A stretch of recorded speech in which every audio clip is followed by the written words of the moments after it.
Communication, marketing, recrutement. Vos besoins ont des solutions vidéo avec Décideur TV, le studio.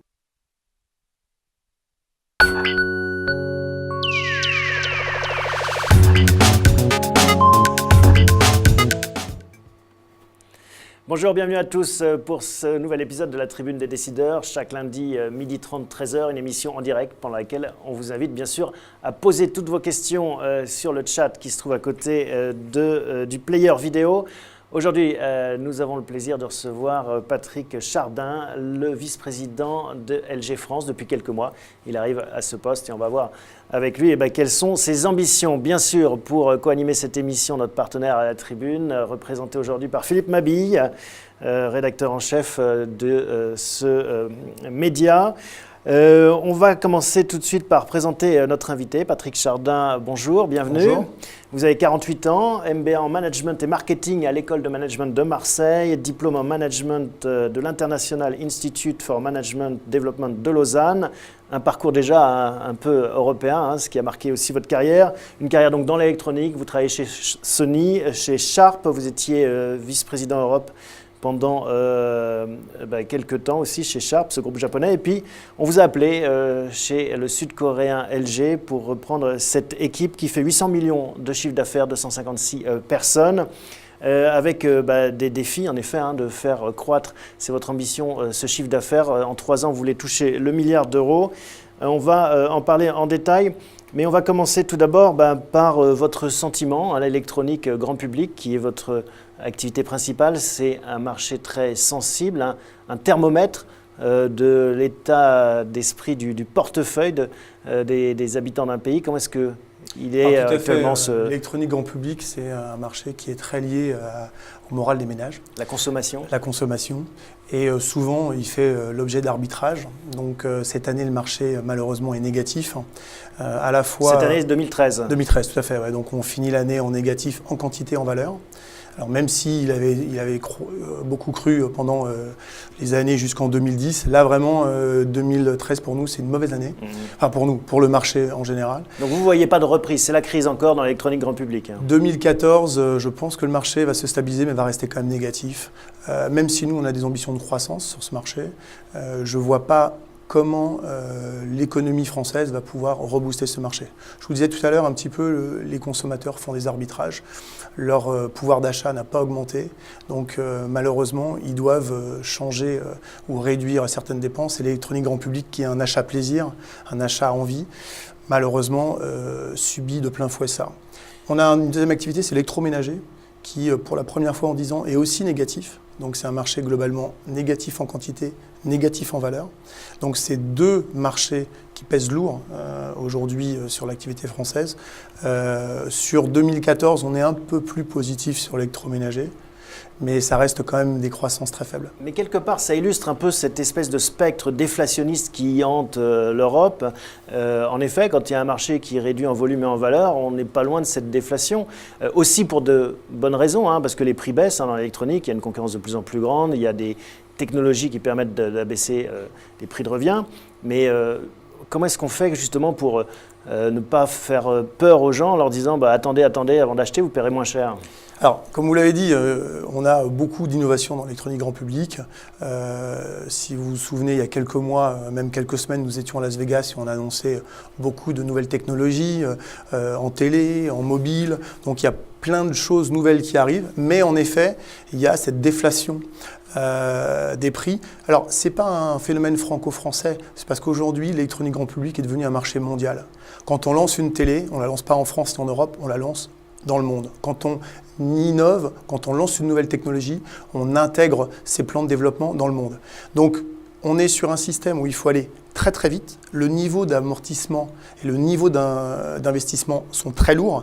Donc, si vous voyez les prix baisser sur des périodes très courtes, c'est qu'on a l'obligation de faire tourner nos usines et de revenir très vite sur des rentabilités de produits. C'est ce qui, malheureusement, permet à ce marché, enfin ne permet pas à ce marché de garder un prix moyen de vente stable, mais qui permet aux consommateurs quand même de pouvoir acquérir de nouvelles technologies pour des prix accessibles. Philippe ? Oui, on peut se demander sur ce marché si l'innovation, trop d'innovation ne tue pas l'innovation. Vous le dites, consommateurs, non pas dans le monde entier, d'ailleurs pas seulement en France, aux États-Unis aussi, n'ont pas un pouvoir d'achat extensible à l'infini. Ils doivent également payer des forfaits Internet ou mobile. Tout ça coûte assez cher. Est-ce qu'il n'y a pas quand même une sorte de lassitude aujourd'hui du consommateur devant cette innovation permanente? Et comment est-ce qu'on peut y répondre en lui offrant un peu plus de visibilité, peut-être de lisibilité aussi sur la nature des offres qui sont produites, sur la réalité de l'innovation finalement qui est proposée? Alors vous avez raison, je pense que jusque dans les années 2010-2011, quand le marché était en forte croissance, il y avait de l'innovation pour innover et pas forcément derrière un bénéfice consommateur.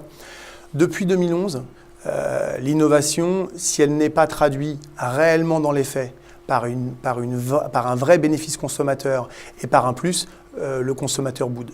Donc aujourd'hui, vous devez toujours être innovant, mais innovant avec une vraie valeur, avec une vraie promesse produit. Ce qui est le cas de certaines technologies. Je vais vous donner l'exemple en télévision. Voilà. En télévision, l'enjeu pour nous et la grosse innovation de 2014, c'est les écrans OLED. Donc une nouvelle technologie par rapport au LED. Mais qui justifie la question de Philippe, parce qu'en effet, on a eu le plasma, on a eu le LED, et maintenant on est déjà à l'OLED. On a envie de se dire, on attend peut-être la révolution de derrière. Oui. Expliquez déjà ce que c'est pour dire. Oui, donc vous avez d'abord eu le plasma, mais le plasma, on se parle des années 90. Donc c'est une technologie qui date. Après, on a eu donc les écrans LCD, avec d'abord une technologie, vous vous en souvenez peut-être pas, qui s'appelait la technologie CCFL. D'accord, dans les années 2002-2003. Après, on est passé au LED dans les années 2006-2007. Et là, on arrive en 2014 au OLED. Donc, vous voyez, par rapport au schéma, on a quand même une quinzaine d'années qui se sont passées avec différentes technologies. Donc, je vous parlais de la technologie OLED parce qu'elle permet, au-delà de faire des écrans de 4 mm, mais surtout d'avoir une vraie révolution dans la qualité d'image.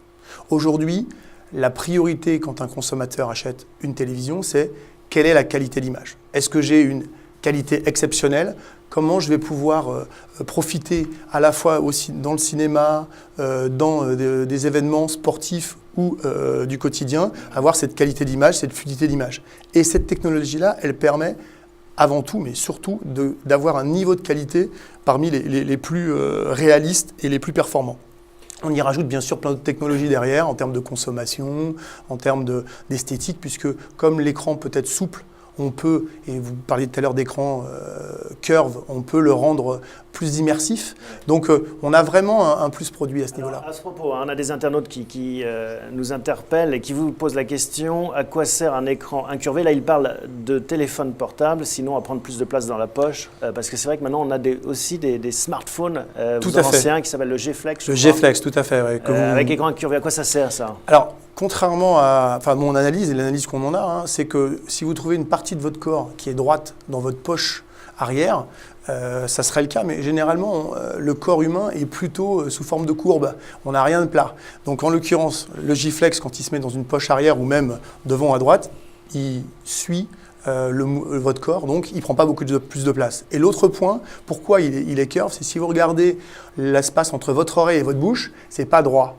Donc, le téléphone part de votre oreille, se rapproche de votre bouche, donc meilleure qualité sonore, meilleure qualité d'image, et vous avez moins de bruit, moins de nuisance. Donc c'est pas pour voir. C'est être incassable aussi.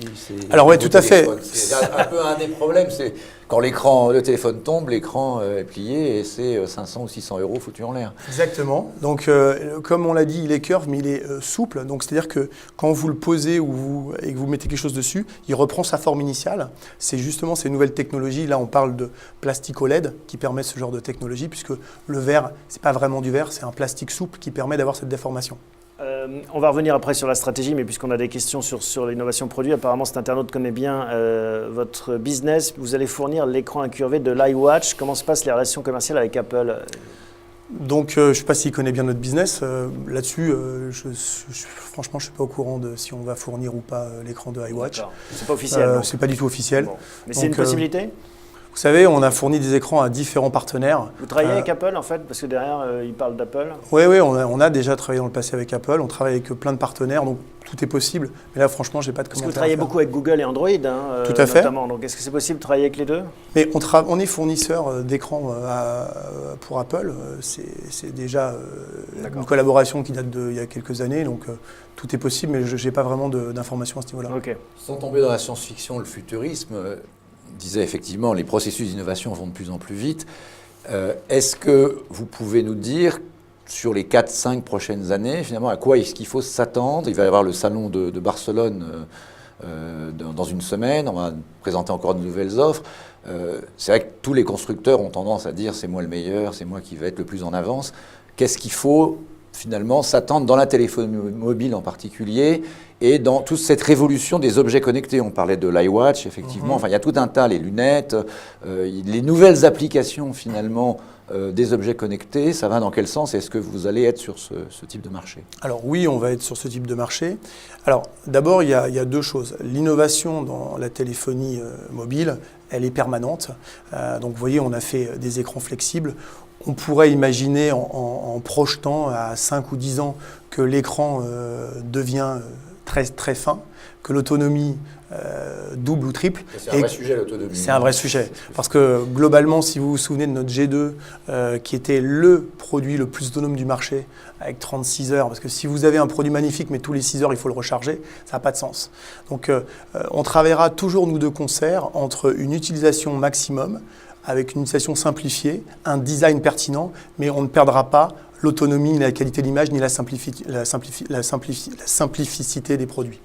Donc ça, c'est important. Et parler d'objets connectés, en fait, ce qui va se passer, nous, c'est notre vision dans les années à venir, c'est que la mobilité, c'est un marché qui est en plein essor.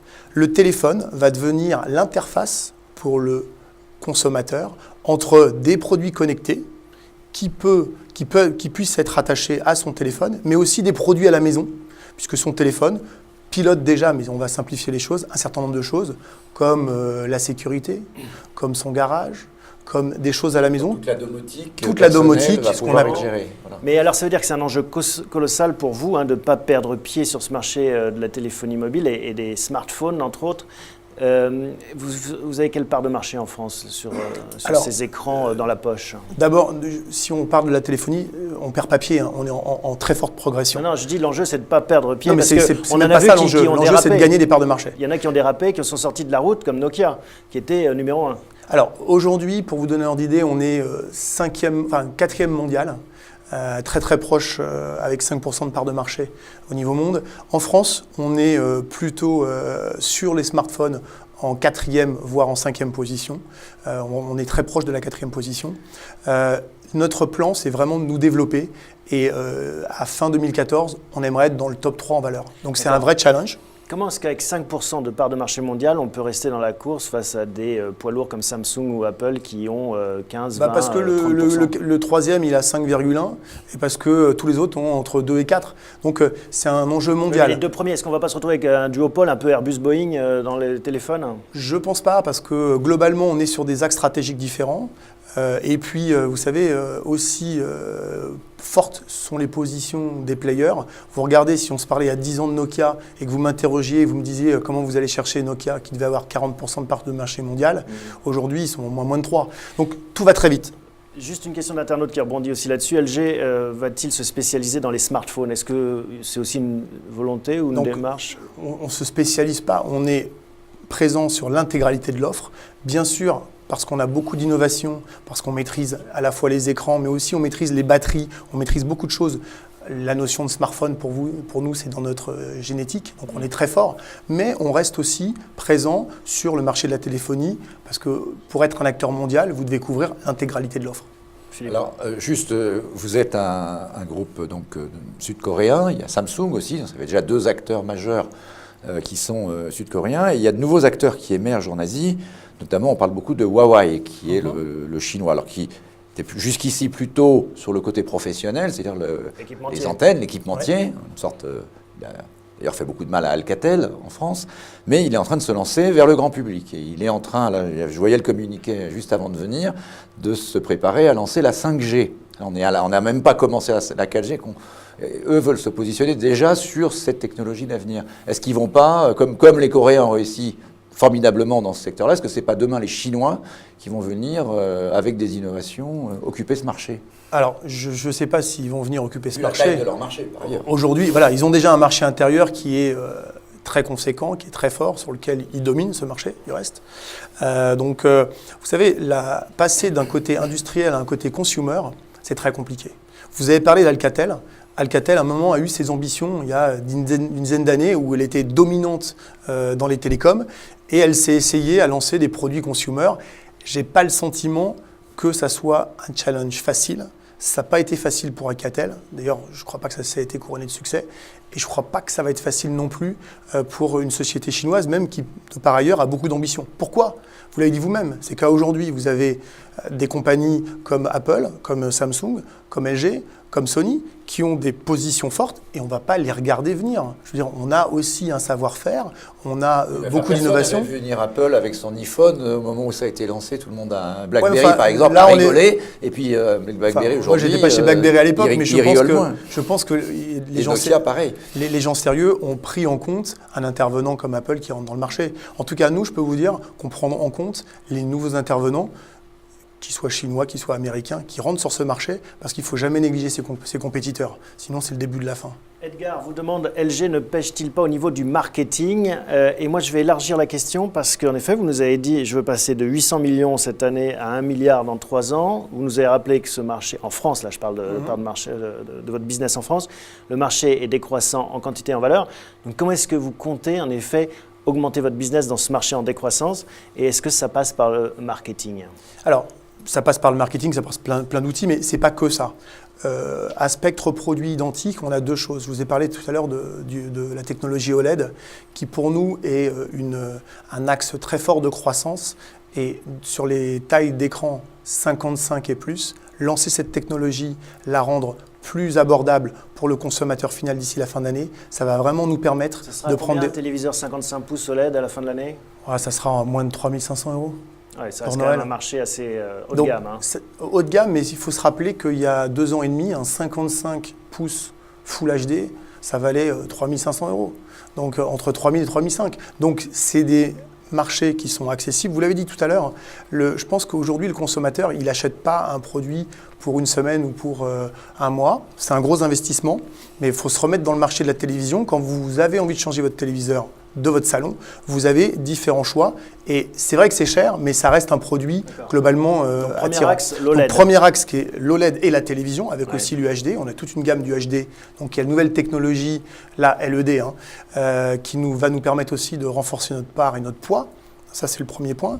Deuxième point, on a des nouveaux marchés. Donc, on continue à se développer sur la téléphonie avec, vous avez vu le G2, mais aussi on a toute une gamme de tablettes. Donc, on n'était pas présent l'année dernière sur la tablette. On a une tablette 8 pouces, on va lancer une 7 pouces, une 10 pouces. Le marché de la tablette, c'est un marché très dynamique. C'est un marché qui, l'année dernière, a fait 6 500 000 pièces. Pour vous donner un ordre d'idée, la télé a fait 5,4 millions, donc plus de tablettes que de télé. Et on prévoit entre 7,5 et 8 millions de pièces très vite l'année prochaine. C'est un marché sur lequel on n'était pas. Donc là, première source de croissance, j'ai envie de dire automatique, parce qu'on rentre sur un marché sur lequel on n'est pas. Donc après, toute la téléphonie classique, où là aussi, on va élargir notre offre en smartphone. Donc on va gagner des parts de marché parce que, comme vous l'avez vu, on a beaucoup souffert il y a quelques années et notre part de marché était beaucoup plus élevée. Donc notre ambition, c'est d'aller très vite chercher les 7 ou 8 en part de marché en téléphonie. Deuxième point, consolider notre offre sur le blanc, où là, on a beaucoup d'innovations, beaucoup de technologies, à la fois en lavage, mais aussi en froid. Donc c'est une famille sur laquelle on progresse, on a fait plus de 20% et on remet des croissances de ce type-là. Et donc les deux cumulés doivent nous permettre globalement d'aller chercher ce milliard dont je vous parle dans les 3 ans. Philippe.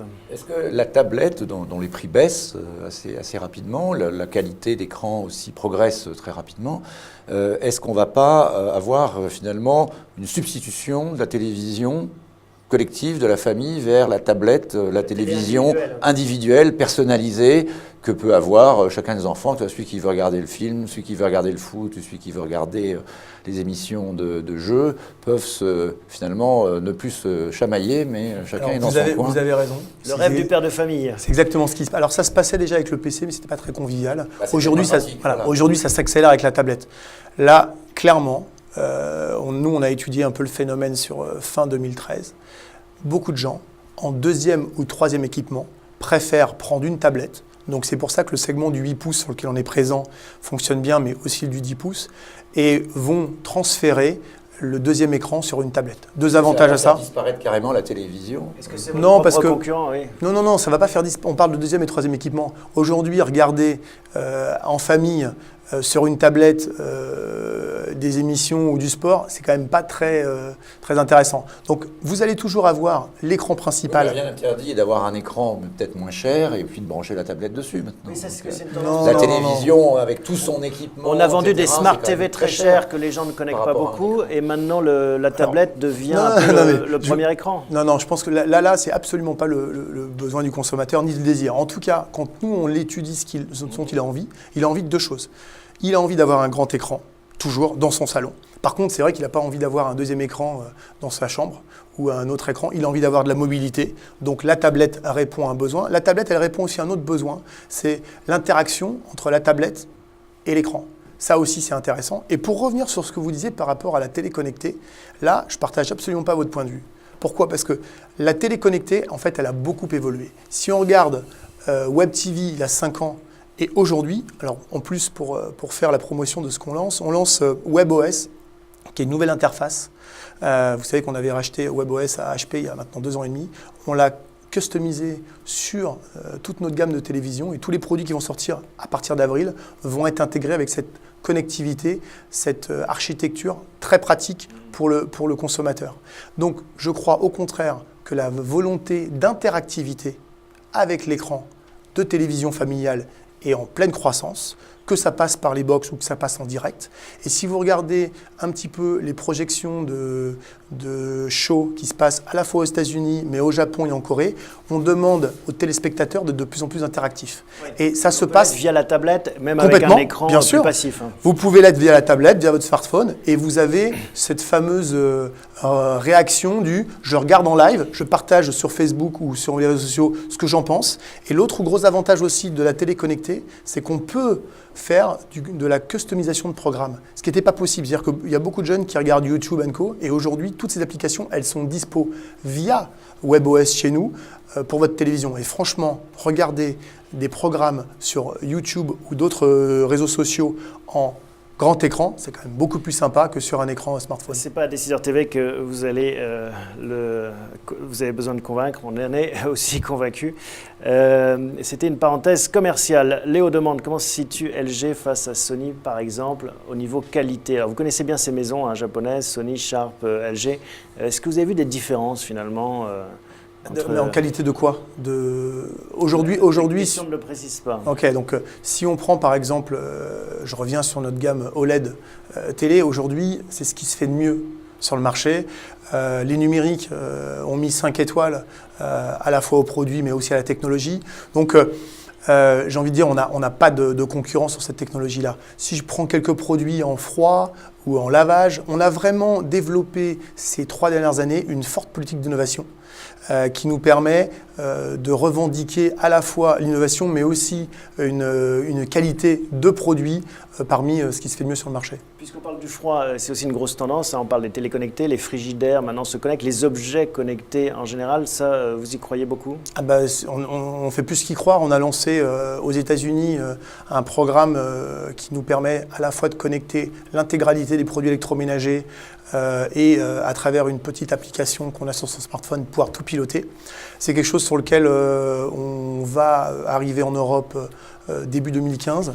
Il faut juste un petit peu que le marché, en termes de réseaux sociaux et on va dire de normes européennes s'harmonise, mais c'est quelque chose sur lequel on réfléchit, plus que réfléchir, parce qu'on est déjà passé à l'action sur le marché américain. Et alors, vous voulez vous développer aussi sur d'autres créneaux, le sport, la santé, avec des bracelets connectés Alors aussi. tout à fait, on a une actualité au mois d'avril prochain, on lance un bracelet qui s'appelle le Live Band. Comme l'a fait Nike déjà, ou c'est un concurrent, des Jawbone, exactement, c'est un concurrent à les marques dont vous venez de citer. On est sur une autre cible, parce qu'on n'est pas uniquement que sur le sport, on est aussi sur des gens qui veulent avoir un programme d'activité, donc ça peut être beaucoup plus santé, ça peut être, vous voulez vous mettre un programme pour voir combien vous faites de pas par jour, combien vous montez l'escalier, combien vous consommez de calories, est-ce que vous faites assez d'exercices par jour. Donc c'est un premier lancement, il y aura toute une gamme, c'est un énorme marché. Le produit connecté, c'est un énorme marché sur lequel, comme je vous disais tout à l'heure, on veut vraiment être un acteur majeur, parce qu'entre la téléphonie, qui sert de relais et qui peut vous permettre de communiquer avec ces produits connectés et tout l'environnement que vous avez chez vous, parce qu'on peut parler aussi de sécurité, on peut parler de plein de produits qui vont vous permettre de faire du multitâche à des endroits différents. Ça va révolutionner un peu notre vie dans les années à venir. Quand vous voyez Google qui rachète Nest, qui est donc dans la domotique, vous vous dites que vous allez être finalement concurrent de ce type de solution-là, c'est-à-dire y compris proposer des box dans les maisons, aller au-delà, même simplement être l'interface. On va avoir beaucoup de concurrence. En effet, vous avez, mais pas que chez Google. Il y a aussi certains fournisseurs d'accès qui réfléchissent à rajouter des services dans leur boîte, dans leur box. Donc, on va être à la fois concurrent et on va être aussi partenaire parce que, et c'est pour ça que pour nous, la téléphonie mobile est vraiment un axe fort de développement, c'est qu'il vous faudra quand même un smartphone. Okay. Et donc, le smartphone devient l'outil, la window, la passerelle indispensable pour véhiculer ou pour gérer un certain nombre de produits. Est-ce que il n'y a pas un peu d'innovation apportée non seulement dans le produit, mais dans la façon d'acquérir vos produits? Je m'explique, avec l'arrivée de Free, on a eu une révolution, les prix ont fortement baissé, mais en revanche, il fallait acquérir l'appareil. Et donc, il y a eu différents modes de financement.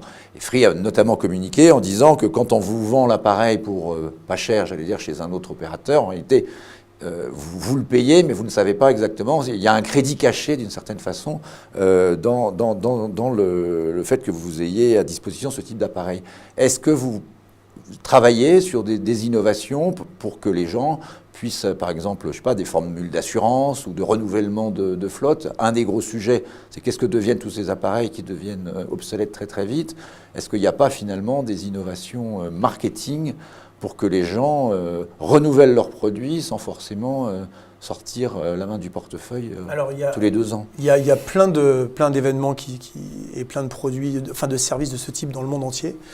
Par contre, en France, les consommateurs, sur certains produits, ils aiment posséder.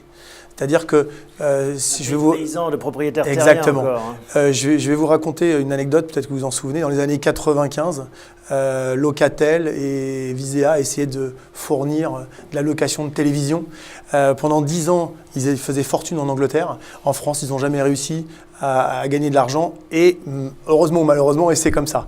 Donc, j'ai envie de vous dire, ça dépend des produits. Il y a des produits qui s'y prêtent, il y a des produits qui s'y prêtent pas. Surtout au téléphone. Au téléphone, je pensais que vous pensiez à la télévision ou au réfrigérateur. J'ai pas été clair. Donc, sur la télé, s'étendre effectivement ouais, à d'autres types de produits. C'est pas trop dans la culture. Avec la crise, les problèmes de pouvoir d'achat, peut-être que les comportements des gens changent. On voit le développement de tous les phénomènes d'autopartage, de Alors, société pour répondre à votre partage. question, ouais, ça pourrait marcher. Simplement, vous avez toujours des fabricants qui vont faire des produits tellement peu chers que globalement, l'acte d'achat est plus fort.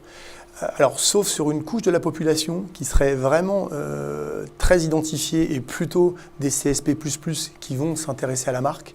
Mais globalement, si vous regardez aujourd'hui, c'est une des raisons pour lesquelles en France, les marques distributeurs, y compris en téléphone, sont là, c'est qu'elles vous permettent d'acquérir pour tellement peu d'argent un produit que globalement, la notion de location, elle est difficile à vendre. Une question qu'on n'a pas posée, en effet, qui est intéressante, qui nous vient d'Ursule. Quid de l'obsolescence programmée? L'obsolescence programmée, c'est cette théorie selon laquelle les fabricants programment la fin de vie de leurs appareils pour justement entretenir cette machine à racheter, à renouveler. Vos appareils tombent en panne à une date fixée à Alors, l'avance.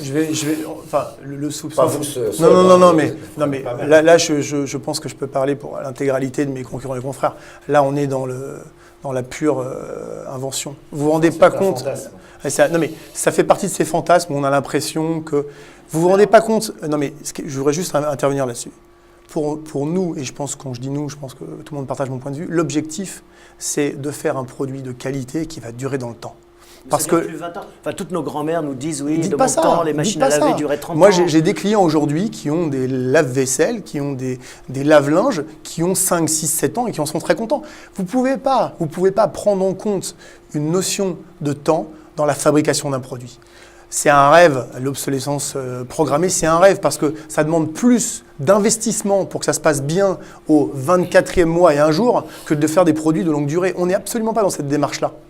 Par contre, juste pour finir là-dessus, et c'est vraiment important, nous, notre objectif, c'est que le client soit satisfait du produit. Après, quand il y a une nouvelle innovation, il a le choix ou pas de basculer, mais on ne va pas rendre son produit obsolète simplement pour qu'il le remplace. Ça n'a pas de sens. Économique, ça n'a pas de sens. Un mot pour finir, j'aimerais qu'on profite de votre expérience européenne. Vous avez beaucoup travaillé à l'étranger, vous êtes revenu il y a quelques mois en France.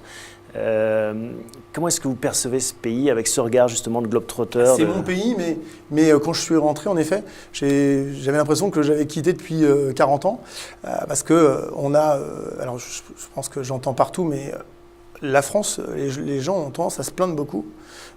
Donc ils se plaignent quand le gouvernement légifère, ils se plaignent quand le gouvernement ne légifère pas. Le système de se plaindre tout le temps est devenu, entre guillemets, la panacée de tout le monde. Et je pense qu'à un moment ou un autre, il faut arrêter d'agir et de réagir et prendre les choses en main. Donc, en tant que chef d'entreprise, comment vous faites dans votre entreprise pour faire passer ce feel-good factor et éviter que vos collaborateurs se plaignent? Globalement, je vais vous dire, j'ai une équipe très jeune, avec beaucoup de dynamique. On est dans un secteur où on n'a pas le temps de se plaindre. Quand le marché fait moins 15 ou moins 20, il faut avancer. Je pense que généralement, ceux qui se plaignent, c'est ceux qui ont souvent des positions privilégiées. Ils regardent toujours ce qui se passe ailleurs et jamais ce qui se regarde pour eux. Ça, c'est le premier point. Et l'autre point, ce qui est quand même assez incroyable, quand on regarde, vous parlez de l'Europe, il y a des vrais sujets sociaux dans d'autres pays, la Grèce, la Turquie, mais aussi l'Ukraine, l'Espagne, l'Italie. Et à un moment ou à un autre, en France, mon sentiment, c'est qu'on attend toujours la dernière seconde pour là faire un virage à 180 degrés et où on essaie de... J'ai l'impression que ce virage, il est pris avec les annonces sur le pacte de responsabilité. On va voir, parce que... Les baisses de charges. On va voir, parce qu'il y a toujours un temps entre l'annonce et l'action. Donc l'annonce est faite.